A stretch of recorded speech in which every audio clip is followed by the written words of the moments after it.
నిత్య జీవితంలో ఆదా చేయడానికి సులభ మార్గాలు. డబ్బు సంపాదిస్తేనే ఆదాయం వచ్చినట్లు కాదు. డబ్బు ఆదా చేసినా కూడా సంపాదించినట్లే. రోజువారీ ఖర్చుల్లో ఎంతో కొంత ఆదాయం చేసే సౌలభ్యం ఉంటుంది. తెలివిగా ఆలోచిస్తే ప్రతి రూపాయి విలువైనదే. నిత్య జీవితంలో డబ్బు ఆదా చేసే టిప్స్ ఈ వీడియోలో చూద్దాం. నిత్యావసరాలు తప్పించుకునేలేనివి. ఇంటి అద్దె, కిరాణాలు, పాలు, స్కూల్ ఫీజు, కరెంటు బిల్లు ఇలాంటివి. వీటిల్లో కూడా ఎంతో కొంత పొదుపు చెయ్యొచ్చు.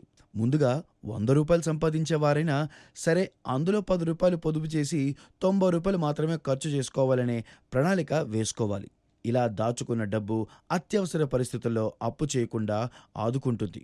పవర్ సేవింగ్స్ ఉపకరణాలు వాడటం వల్ల విద్యుత్ బిల్లులు ఆదా చేసుకోవచ్చు. అవసరం లేని చోట ఫ్యాన్లు, లైట్లు ఆపేస్తే విద్యుత్ బిల్లు తగ్గుతుంది. కూరగాయలు వంటి మాల్స్లో కాకుండా వారాంతపు సంతల్లో కొనుగోలు చేస్తే డబ్బు ఆదాతో పాటు తాజా కూరగాయలు కూడా దొరుకుతాయి. కార్ పుల్లింగ్ ద్వారా పెట్రోల్ ఆదా చేయవచ్చు. వచ్చిన ప్రతి సినిమా చూడాలని అనుకోకూడదు. ఓటీటీలోకి వచ్చాక కూడా చూడొచ్చు. ఇలా రోజువారీ ఖర్చుల విషయంలో ఖచ్చితంగా ఒక ప్రణాళిక ప్రకారం నడుచుకుంటే నెల ఖర్చులు, డబ్బు ఇబ్బందులు ఉండవు. ఎంతో కొంత డబ్బు కూడా ఆదా అవుతుంది. ఇలాంటి మరిన్ని సేవింగ్స్ టిప్స్ ఇంకో వీడియోలో చూద్దాం.